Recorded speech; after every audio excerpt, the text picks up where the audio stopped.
Let's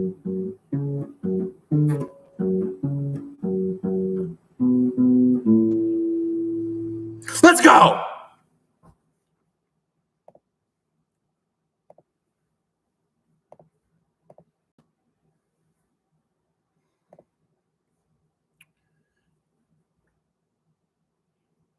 I've thought about introducing myself to all the staff at the fabulous St. Louis Chess Club, but several of them know me.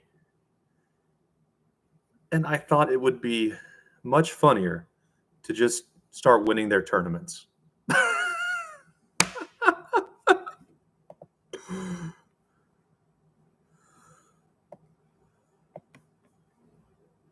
like that. Looks good. Who is this 30-year-old man who thinks he can compete with the chess children? He has to be insane. I feel like we've seen he keeps popping up. Here I am.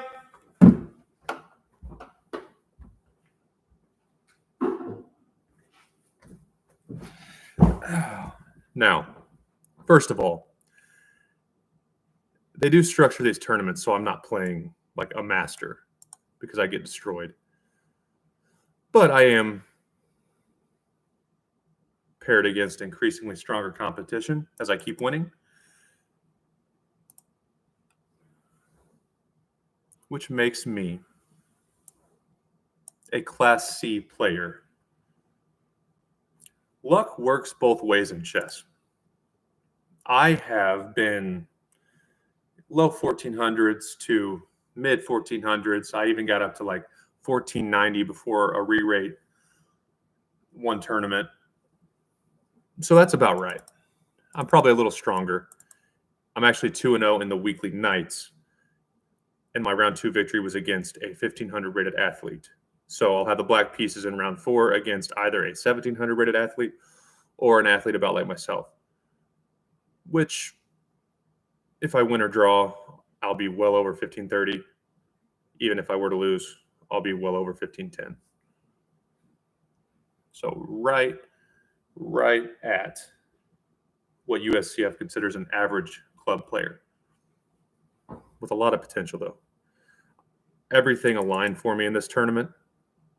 I, of course, document everything after the Hans Niemann cheating scandal. I hate to say scandal because a scandal implies there are legitimate points on both sides. That was a complete power trip by chess.com. And I'm actually watching March Madness on my phone right now. Terrible marketing strategy to side with the king. Why does everyone watch March Madness? Even people who don't care about basketball, which is what chess is trying to go after. People who have never played chess. Because the underdog has a shot. Not because Duke gets a do-over if they get upset. It's because Drake is beating Mizzou right now, which is my team. And you never know for one game. Hans Niemann is your March Madness, chess.com. And you sided with Magnus. But I do document everything. And as I get stronger, I'll be much more precise and thorough with my documentation over the board. I don't give a shit about online chess. It's a joke. But at the lower levels, there are much more pronounced swings throughout the game. So one person is winning, and there's a bad mistake. Now it's very clear the other side is winning. Another mistake. And that will get less and less as I improve. But Magnus Carlsen even said on the Joe Rogan podcast, if he were ever cheating, we would never know. Because all he would need is one move per game, maybe two. And it would be the caliber of decision Magnus makes anyway. So everything's so close at that level. But at this level, it's not. So if you looked at these games, like this was my most competitive game, though it was still not very close. I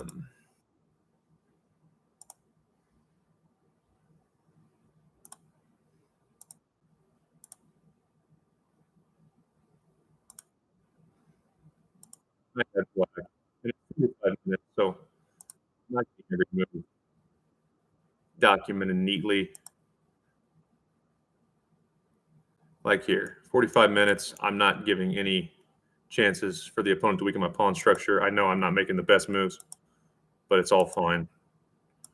And a lot of the moves, it would be hard to understand because I'm factoring in the opponent's clock, for example, and now I'm recognizing the outpost, which forces the rook trade.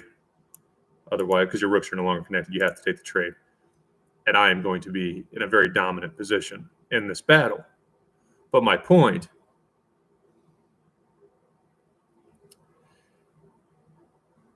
is if one were cheating, he or she would never, ever allow the opponent to get a big advantage. Because, like, if I had two queens and Magnus Carlsen had a pawn and a king, of course, it doesn't matter how much he works with an engine or how brilliant he is. I'm just going to win that. I have too much of an advantage. So in these games, one could look at my play from pretty early on and conclude, of course, I'm never cheating because many times I'm at a big disadvantage and the opponent makes an awful mistake. Which in this case, where it really got pretty bad for the opponent.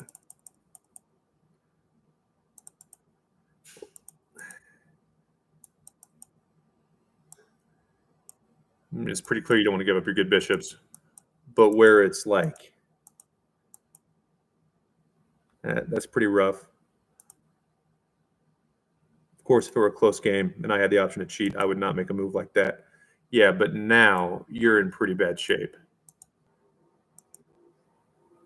because I can go there. So now it's getting to the point where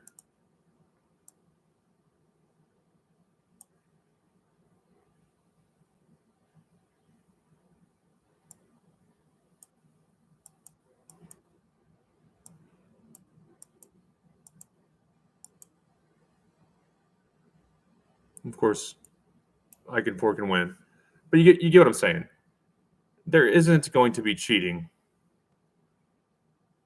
And I can prove it because look at the opponent's poor play.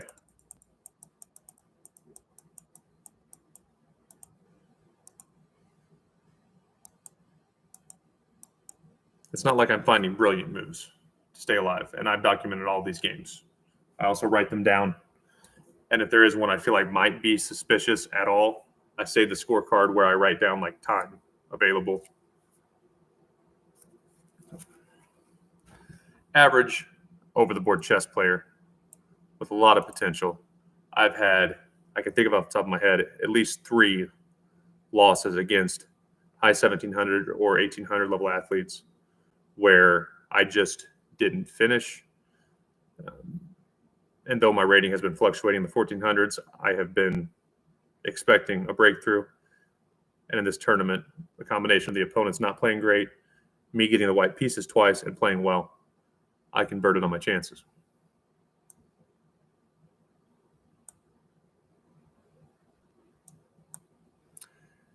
The reason I will not get super, super cocky is examples like this. How's she doing? She was winning, I think. This is a 15-year-old female chess prodigy. Oh, Carissa Yip was eliminated.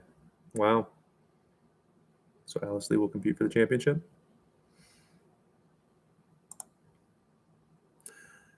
Alice Lee is 15 years old. I'm assuming experts and big shots in American chess are expecting her to become a grandmaster and hopefully play chess for a career because she's so young. 15 years old, yeah. And her rating is closing in on 2,400. So a 15-year-old is rated, okay, 2386. And I'm rated, I'm assuming that's FIDE. And I'm rated barely over 1,500. So when I do these silly skits, of course, take it with a grain of salt. I understand I'm not any sort of chess professional, but I am improving. And I will continue to do so.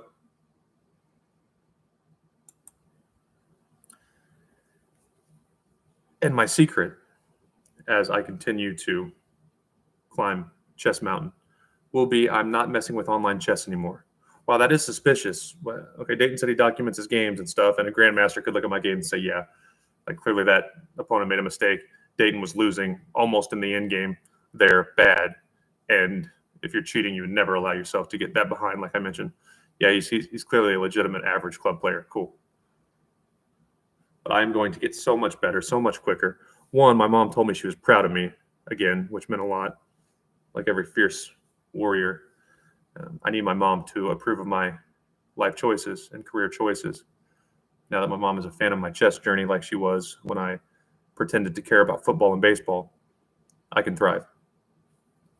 But also, I have been thoroughly addicted to online chess, which there are worse things to be addicted to, especially during a weird time like COVID. I got through it. But online chess is a complete waste of time.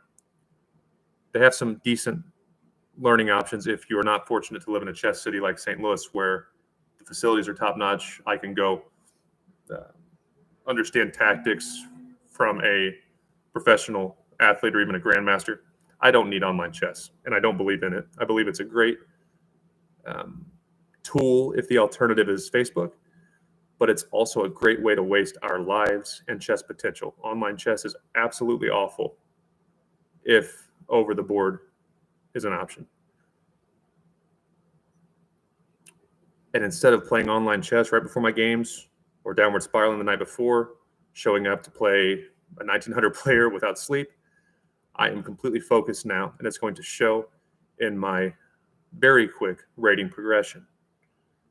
Instead of losing or drawing one positions, I will be absolutely confident, rested, decisive, and I will crush athletes very consistently who are under 1800.